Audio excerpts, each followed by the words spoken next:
আসসালামু আলাইকুম ওয়া রাহমাতুল্লাহি ওয়া বারাকাতুহু। আলহামদুলিল্লাহি ওয়াহদা ওয়াসসালাতু ওয়াসসালামু আলা নাবিয়্যা বা'দা। আম্মা বা'দ, ফাউযু বিল্লাহি মিনাশ শাইতানির রাজীম। বিসমিল্লাহির রহমানির রহিম। 4 নম্বর পার্টে আসারে সাহাবার মানে সাহাবী থেকে প্রমাণ, ইমামের পিছনে সূরা ফাতিহা পড়তে হবে, সাহাবী থেকে প্রমাণ, দ্বিতীয় নম্বর হাদিস পর্যন্ত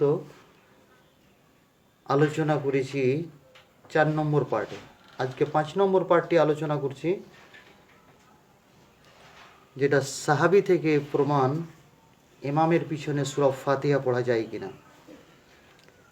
তাই দ্বিতীয় নম্বর হাদিস পর্যন্ত 4 নম্বর পার্টে বলা হয়ে গিয়েছে। আজকে 5 নম্বর পার্ট। তো 5 নম্বর পার্টে আমি 3 নম্বর হাদিস দিয়ে শুরু করছি। সৈয়দনা আবু সাঈদ আল খুদরি, যিনি আল্লাহ পাকের নবীর মুখ থেকে 1100 হাদিস শুনেছেন, বর্ণনা করেছেন। 1100 হাদিস তিনি রওয়ায়াত করেছেন। আবু নাজরা বললেন যে আমি আবু সাঈদ আল খুদরিকে ইমামের পিছনে কেরাত সম্পর্কে জিজ্ঞাসা করলাম। তিনি সরাসরি বললেন কি সূরা ফাতিহা পড়ার কথা তিনি বললেন। এই হাদিসটি জুজুল কিরাত পুস্তকের নাম, ইমাম বুখারীর লেখা, হাদিস নম্বর 57 এবং 105 নম্বর হাদিসে রয়েছে। 4 নম্বর হাদিস, সৈয়দনা জাবির বিন আব্দুল্লাহ রাদিয়াল্লাহু আনহু, যিনি 1540টি হাদিস বর্ণনা করেছেন। সৈয়দনা জাবির তিনি বলছেন যে আমি জোহর এবং আসরের নামাজে ইমামের পিছনে প্রথম 2 রিকাতে সূরা ফাতিহা এবং অন্য একটি সূরা পড়ি এবং শেষের 2 রিকাতে শুধু সূরা ফাতিহা পড়ি। সুনান ইবনে মাজাহ 843 নম্বর হাদিস, ইসনাদু সহিহুন, যার সনদটি সহিহ। সৈয়দনা আব্দুল্লাহ বিন আব্বাস, যিনি 1160টি হাদিস বর্ণনা করেছেন আল্লাহ পাকের নবীর মুখ থেকে, সেই আব্দুল্লাহ বিন আব্বাস তিনি বললেন ইমামের পিছনে সূরা ফাতিহা পড়ার কথা বললেন। ইমামের পিছনে তোমরা সূরা ফাতিহা পড়ো। কিতাবুল কিরাত লিল বাইহাকি, কিতাবুল কিরাত পুস্তকের নাম, লেখকের নাম ইমাম বাইহাকি রাহমাতুল্লাহ আলাইহি। হাদিস নম্বর 209 নম্বর হাদিস এবং 436 নম্বর হাদিস। এই হাদিসটি মুসান্নাফ ইবনে আবি সাইবার মধ্যে রয়েছে 3773 নম্বর হাদিস। সাইয়েদনা উবাদা বিন সামিত, যিনি 181টি হাদিস রওয়ায়াত করেছেন, তিনি তিনা থেকে মারবি রয়েছে, রওয়ায়াত রয়েছে, বা তিনি আল্লাহ পাকের নবীর মুখ থেকে শুনেছেন 181টি হাদিস। মাহমুদ বিন রাবি তাবেই, তিনি বললেন আমি ইমামের পিছনে একদিন নামাজ পড়ি, আমার সাথে উবাদা বিন সামিত ছিল, তিনি সূরা ফাতিহা পড়লেন। তখন আমি বললাম, হে আবুল ওয়ালিদ, আমি কি আপনাকে সূরা ফাতিহা পড়তে শুনিনি? তিনি বললেন, অবশ্যই, যে সূরা ফাতিহা না পড়বে তার নামাজ হবে না। এই হাদিসটিও মুসনাদ ইবনে সাহিবার মধ্যে রয়েছে 3770 নম্বর হাদিস। সাইয়্যিদুনা আনাস বিন মালিক রাদিয়াল্লাহু তাআলা আনহু, তিনার থেকে হাদিস রয়েছে 2286টি হাদিস মারবি রয়েছে, তিনি আল্লাহ পাকের নবীর মুখ থেকে শুনেছেন। সাবেতুল বোনানি তিনি বলছেন যে হযরত আনাস আমাদেরকে ইমামের পিছনে কিরাত করার আদেশ দিতেন। আমি হযরত আনাসের সাথে নামাজে দাঁড় হলাম এবং তিনি সূরা ফাতিহা এবং ছোট ছোট সূরাগুলো পাঠ করলেন এবং কিরাতগুলো তিনি শুনিয়ে করতেন। এই জন্য শুনিয়ে করতেন যেন সেটা সেই তরিকা, সেই নিয়মটা যেন শিখে নিতে পারি আমরাও, তার জন্য তিনি সেগুলো জোরে পড়েছেন। কিতাবুল কিরাত পুস্তকের নাম, ইমাম বাইহাকির লেখা, 231 নম্বর হাদিস। সৈয়দনা আব্দুল্লাহ বিন আমর ইবনুল আস, তিনি একজন বড় সাহাবী। আল্লাহ পাকের নবীর মুখ থেকে তিনি হাদিস যে শুনেছিলেন, হাদিস শুনে শুনে একটি তিনি পুস্তক রূপে লিখে ফেলেছিলেন, যেটির নাম হচ্ছে কি আস-সাহিফাতুস সাদিকা, তিনি তৈরি করেছিলেন। এই সাহিফা তিনার পোতা বলা হয়, তিনার পোতা আমর বিন সোয়াইবের কাছে পৌঁছে, যার মধ্যে তিনি দেখেছেন যে তাতে 700টি হাদিস আল্লাহ পাকের নবীর মুখ থেকে শুনেছেন। এই আস-সাহিফাতুস সাদিকা, এটি আব্দুল্লাহ বিন আমর বিন আস তিনি লিখেছিলেন। আল্লাহ পাকের নবীর মুখ থেকে শুনে শুনে হাদিসগুলো লিখেছিলেন। সেই আব্দুল্লাহ বিন আমর বিন আসের হাদিস মুজাহিদ তাবি তিনি বলছেন, আমি আবদুল্লাহ বিন আমরের সাথে জোহরের এবং আসরের নামাজ পড়ি এবং ইমামের পিছনে আমি সূরা মারিয়ামের কেরাত করতে শুনি তিনাকে। সারাম আনিল আসারের মধ্যে রয়েছে প্রথম খণ্ড 219 নম্বর হাদিস। এই হাদিসটি মুসান্নাফে আব্দুর রাজ্জাকের মধ্যে রয়েছে 2774 নম্বর হাদিস, 2775 নম্বর হাদিস। ইবনে আবি সাইবার মধ্যে রয়েছে 3749, 3750 নম্বর হাদিস। এবং এই হাদিসটি জুজুল কিরাত লিল বুখারী তাতেও রয়েছে 23 নম্বর হাদিস, 27 নম্বর হাদিস। কেতাবুল কিরাত যেটা ইমাম বাইহাকির লেখা 215 নম্বর হাদিস। এতগুলো জায়গাতে এই হাদিসটি রয়েছে। কি হাদিসটি শুনলাম যে মুজাহিদ তিনি বললেন যে আমি আবদুল্লাহ বিন আমরের সাথে জোহর এবং আসরের নামাজ পড়ি এবং ইমামের পিছনে তিনি সূরা মারিয়াম তিনি কেরাত পড়েছিলেন। তাহলে মানে কিছু কিছু হয়তো নামাজ পড়ার সময় শব্দ বেরিয়ে যায়, তা থেকে বুঝে নিতে পারা যায় যে হ্যাঁ সূরাটা এই পড়ছে। অনেক সময় এই মতো হতে পারে যে এখনও যখন আমরা নামাজ পড়ি কোনো সময় কোনো শব্দ হয়তো জোরে বেরিয়ে গেল, সেই শব্দ শুনেই মুজাহিদ তাবি রহমতুল্লাহ আলাই তিনি বুঝতে পেরেছিলেন যে তিনি সূরা মারিয়াম পাঠ করছেন। কারণ এর আগে হাদিসেই বলা হলো, জাবির বিন আবদুল্লাহর হাদিসে, যে জোহর এবং আসরের নামাজে তিনি দুইটা সূরা পড়তেন, সূরা ফাতিহা এবং অন্য একটি সূরা প্রথম 2 রিকাতে, এবং পরের 2 রিকাতে তিনি সূরা ফাতিহা পড়তেন। 9 নম্বর হাদিস, সাইয়্যিদুনা উবাই বিন কাব তিনি আল্লাহ পাকের নবীর মুখ থেকে 164টি হাদিস শুনেছেন। আবুল মুগিরা থেকে বর্ণিত উবাই বিন কাব ইমামের পিছনে কেরাত করতেন। জুজুল কিরাতিল বুখারী 52 নম্বর হাদিস, 34 নম্বর হাদিস। এবং এই হাদিসটি কিতাবুল কিরাতের মধ্যে রয়েছে ইমাম বাইহাকির লেখা হাদিস নম্বর 194। 10 নম্বর হাদিস, আবদুল্লাহ বিন মাসউদ যিনি 848টি হাদিস বর্ণনা করেছেন। আবু মারিয়াম তিনি বলছেন যে আমি জোহরের নামাজে আবদুল্লাহ বিন মাসউদকে ইমামের পিছনে কেরাত করতে আমি শুনেছি। সারহামানিল আসারের মধ্যে রয়েছে এই হাদিসটি কিতাবুল কিরাত, যেটি ইমাম বাইহাকির লেখা, তাতে রয়েছে হাদিস নম্বর 207। এবং কিতাবুস সিকাত ইবনে হিব্বান 5 খণ্ড সাফা নম্বর 58, তার মধ্যে এই হাদিসটি উল্লেখ রয়েছে যে আবু মারিয়াম বলছেন যে আমি জোহরের নামাজে আবদুল্লাহ বিন মাসউদকে ইমামের পিছনে কেরাত করতে আমি শুনেছি। এতক্ষণ পর্যন্ত আমরা যেগুলো শুনলাম সেগুলো হলো এটাই যে সাহাবা থেকে প্রমাণিত,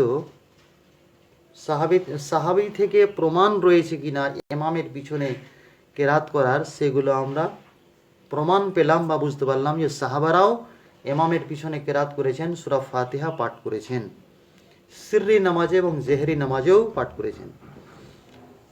আসারু তাবেঈন, তাবেঈ থেকে প্রমাণ আছে কিনা, তাবেঈ থেকে প্রমাণ আছে কিনা ইমামের পিছনে সূরা ফাতিহা পড়তে হবে কি হবে না, সেটা তাবেঈরা পড়েছে কিনা, এই সম্পর্কে এখন 1 নম্বর থেকে আমি শুরু করলাম। সাইয়্যিদুনা সাঈদ বিন জুবায়ের তিনি প্রশ্ন করেছিলেন কাউকে যে আমি ইমামের পিছনে কেরাত করব। তিনাকে উত্তর দেওয়া হয়েছিল যে অবশ্যই, যদিও তুমি তার কেরাত শুনো তোমাকে ইমামের পিছনে কেরাত করতে হবে। জুজুল কিরাত 273 নম্বর হাদিস, ওয়াসানাদু হাসানুন, হাদিসটি সহিহ। অন্য রওয়ায়াতের মধ্যে রয়েছে যে ইমামের পিছনে সূরা ফাতিহা পড়বে, এটি রয়েছে মুসান্নাফে আব্দুর রাজ্জাকের মধ্যে রয়েছে 2789 নম্বর হাদিস, কিতাবুল কিরাতিল বাইহাকি 237 নম্বর হাদিস। তো এটি থেকে বুঝতে পারা গেল সাঈদ বিন জুবায়ের তিনি ইমামের পিছনে সূরা ফাতিহা পড়ার পক্ষে এবং পড়েছেন।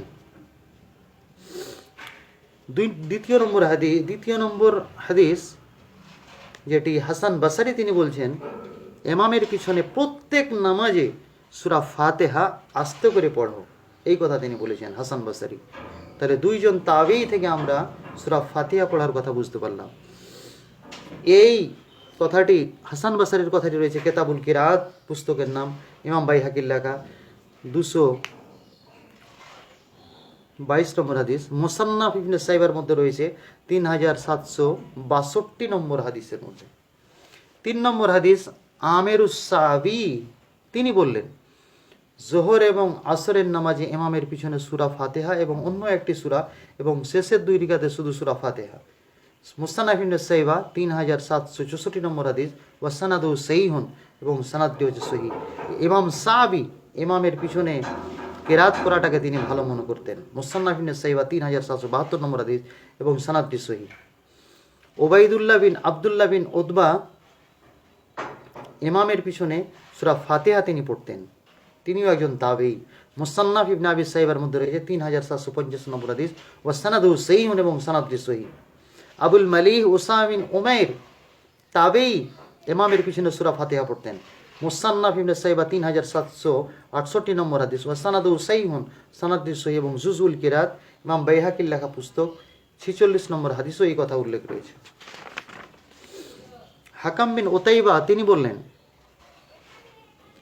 যেই নামাজে ইমাম জোরে আওয়াজের সাথে না পড়ে, জোরে আওয়াজের সাথে কিরাত না করে, সেই নামাজেও প্রথম 2 রাকাতে সূরা ফাতিহা এবং অন্য একটি সূরা এবং শেষের 2 রাকাতে শুধু সূরা ফাতিহা। এখানে তিনি ইশারা করলেন জোহরের নামাজ এবং আসরের নামাজের দিকে, যে প্রথম 2 রাকাতে ইমামের পিছনে সূরা ফাতিহা এবং অন্য একটি সূরা পড়তে হবে, এবং প্রথম 2 রাকাতে সূরা ফাতিহা এবং অন্য একটি সূরা, এবং শেষের 2 রাকাতে শুধু সূরা ফাতিহা পড়ার কথা তিনি বললেন। মুসান্নাফ ইবনে সাইবার মধ্যে হাদিসটি রয়েছে 3766 নম্বর হাদিস ওয়া সানাদুহু সহিহুন, সনাদটি সহিহ। 7 নম্বর হাদিস আমর বিন জুবাইর ইমামের পিছনে মানে জোহর এবং আসরের নামাজে সূরা ফাতিহা পড়ার কথা তিনি ইশারা করেছেন, যেটা মুয়াত্তা ইমাম মালিকের মধ্যে রয়েছে ওয়া সানাদুহু সহিহুন। কাসিম বিন মুহাম্মদ ইমামের পিছনে আস্তে যেগুলো পড়া হয় জোহর এবং আসরের নামাজে সূরা ফাতিহার কথা পড়ার কথা বলেছেন, মুয়াত্তা ইমাম মালিক 187 নম্বর হাদিস ওয়া সানাদুহু সহিহুন, এর সনাদ সহিহ। নাফি বিন জুবাইর বিন মুতিম ইমামের পিছনে সিররি নামাজ বলতে জোহর এবং আসরের নামাজে ফাতিহা এবং অন্য একটি সূরা পড়ার কথা তিনি বলেছেন, মুয়াত্তা ইমাম মালিক 187 নম্বর হাদিস ওয়া সানাদুহু সহিহুন, এর সনাদ সহিহ। আসারুল উলামা, উলামাদের যারা বড় বড় বিজ্ঞ এই তাবিঈর পরে যারা মুহাদ্দিস যারা এসেছিলেন, তিনাদের কি মতামত রয়েছে সূরা ফাতিহা সম্পর্কে। আল্লামা ইবনুল মুনজির আন-নিসাপুরি রাহমাতুল্লাহ আলাইহি মুতাওয়াফা 318 হিজরি, তিনি ইমামের সাক্তার সময় মানে ইমাম যে সময় চুপ থাকবেন সেই সময় ফাতিহা খালফুল ইমাম, ইমামের পিছনে সূরা ফাতিহা পড়ার পক্ষে তিনি। আল আউসাত লি ইবনুল মুনজির জিলদ নম্বর 3 সাফা নম্বর 110-111 মধ্যে রয়েছে। ইমাম আউজাই রাহমাতুল্লাহ আলাইহি তিনি প্রকাশ্য নামাজ বলতে মাগরিব এশা ফজরের নামাজে ইমামের পিছনে সূরা ফাতিহা পড়ার হুকুম দিতেন। কে? ইমাম আউজাই রাহমাতুল্লাহ আলাইহি। কিতাবুল কিরাত লিল বাইহাকি 247 নম্বর হাদিস এবং জুজুল কিরাত লিল বুখারীতে রয়েছে 66 নম্বর হাদিস।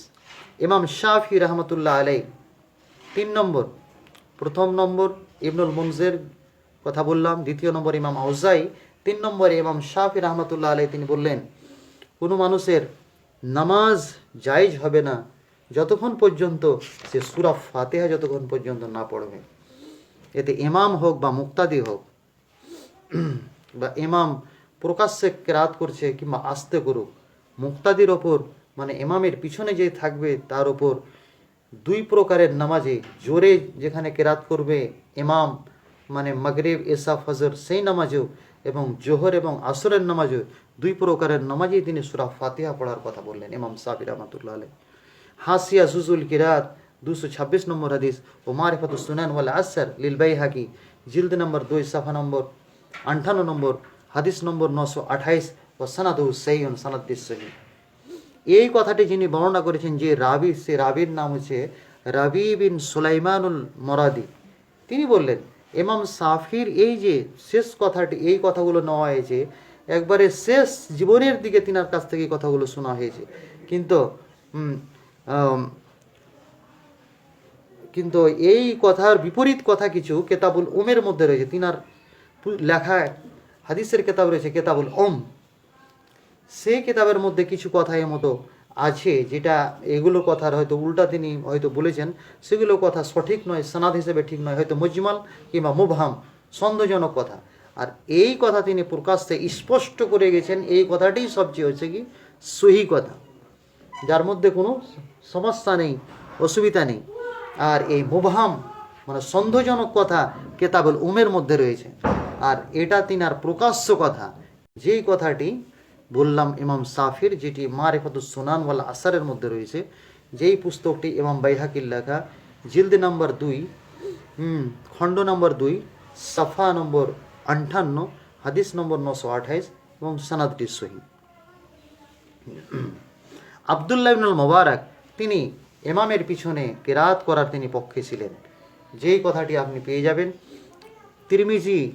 তিরমিজির মধ্যে স্পষ্ট তিনি পেয়ে যাবেন 311 নম্বর হাদিসে। তাছাড়া সেখানে একথাও উল্লেখ রয়েছে, মালিক বিন আনাস, আবদুল্লাহ ইবনুল মুবারক, ইমাম সাফি, ইমাম আহমদ আর ইমাম ইসহাক বিন রাহওয়াই, যিনি হচ্ছেন ইমাম বুখারীর শিক্ষক, তিনাদের এটা কাউল ছিল যে ইমামের পিছনে সূরা ফাতিহা পড়াটা অবশ্যই প্রয়োজন। সুনানুত তিরমিজি 311 নম্বর হাদিসে স্পষ্ট লেখা আছে। সবটিরই নাম, যেটি সাহাবীর নাম, যেটি এর নাম বললাম, মুহাদ্দিসের নাম বললাম, প্রত্যেক জনেরই নাম রয়েছে তিরমিজি শরীফের মধ্যে। মালিক বিন আনাসেরও নাম রয়েছে, আবদুল্লাহ বিন মুবারক, ইমাম সাফি, ইমাম আহমদ, ইসহাক বিন রাহওয়াই, তারা 311 নম্বর হাদিস অনুযায়ী তিনারা স্পষ্ট করে দিয়েছেন যে ইমামের পিছনে সূরা ফাতিহা কেরাত করা অবশ্যই প্রয়োজন। এবং এই কথাগুলি রয়েছে ইমাম তিরমিজির লেখা কিতাবুল ইলালের মধ্যেও রয়েছে।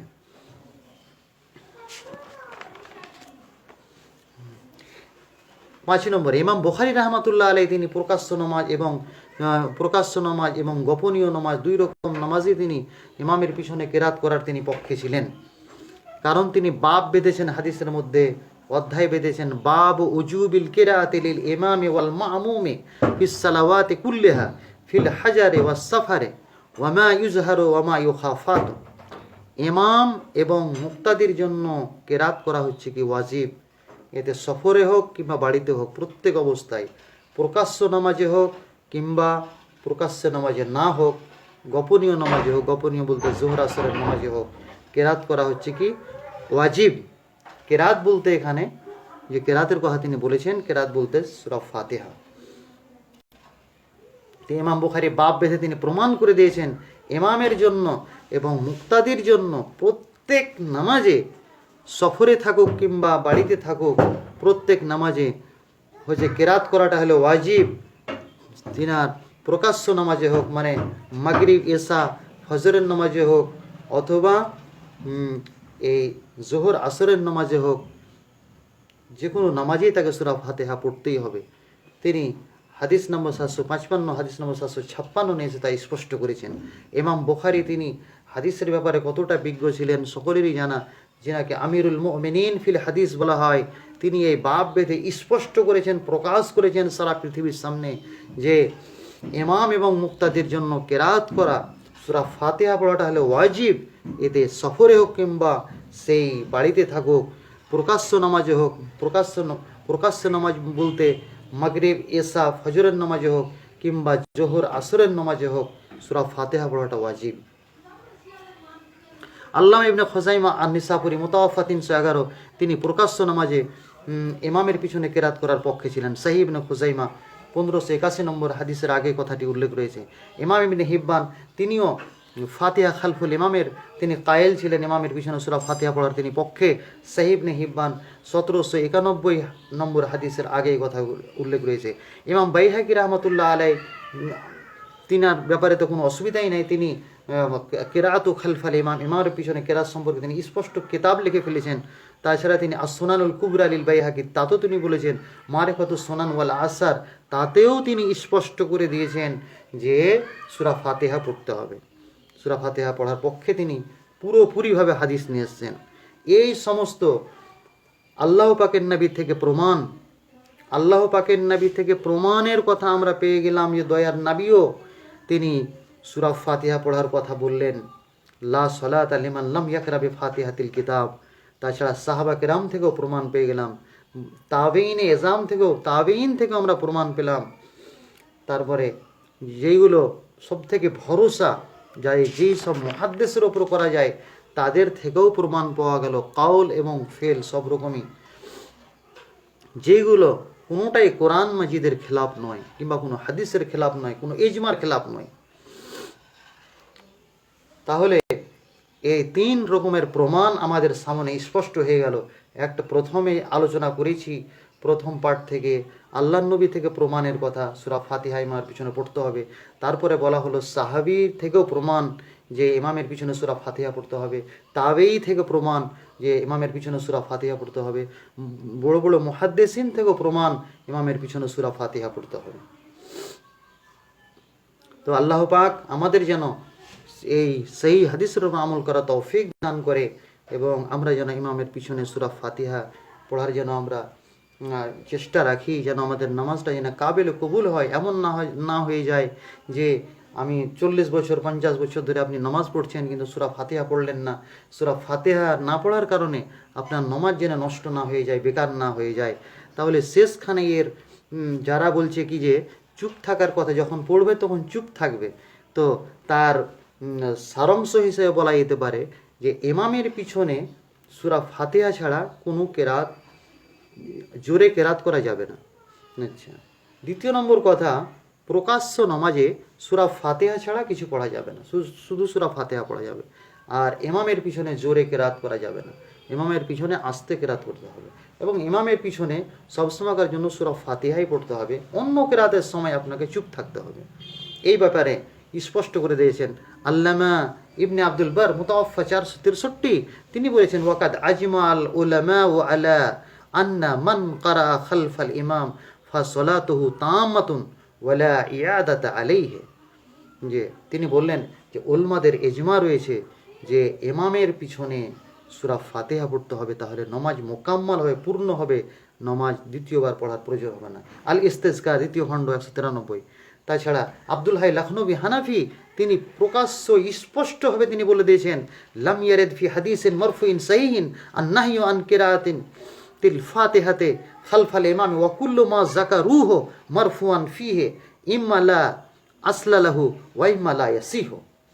তিনি স্পষ্ট করে বলে দিলেন কোনো মারফু সহি হাদিসের মধ্যে কোনো জায়গাতে উল্লেখ নাই যে ইমামের পিছনে সূরা ফাতিহা পড়তে হবে না, তার কোনো প্রমাণ নেই কোনো জায়গাতে। আর যদি থাকে তাহলে লা আসলা লাহু, সেটা বেকার, তার কোনো আসল নাই, ওয়া ইম্মা লা ইয়াসিহু, এবং সেটা সহি নয় যেটা রয়েছে। এই কথাটি রয়েছে আত-তালিকুল মুমাজ্জাদের মধ্যে রয়েছে, সাফা নম্বর 101, হাসিয়া নম্বর 1। তিনি একজন হানাফি ওলামা, তিনি একজন মুহাদ্দিস ছিলেন আব্দুল হাই লখনবী হানাফি, তিনিও এই কথা স্পষ্ট করে দিয়েছেন। আল্লাহ পাক যেন আমাদের ইমামের পিছনে সূরা ফাতিহা পড়া তৌফিক দান করে। এই বলে আমি 5 নম্বর পার্টটি আজকের মতো শেষ করছি। আল্লাহ পাক যেন আমাদের সেই হাদিস অনুযায়ী আমল করা তৌফিক দান করেন, আল্লাহুম্মা আমিন। এবং এরপরে 6 নম্বর পার্টটি আলোচনা হবে, যেটা বিশেষ করে আলোচনাতে আসবে 6 নম্বর পার্টে।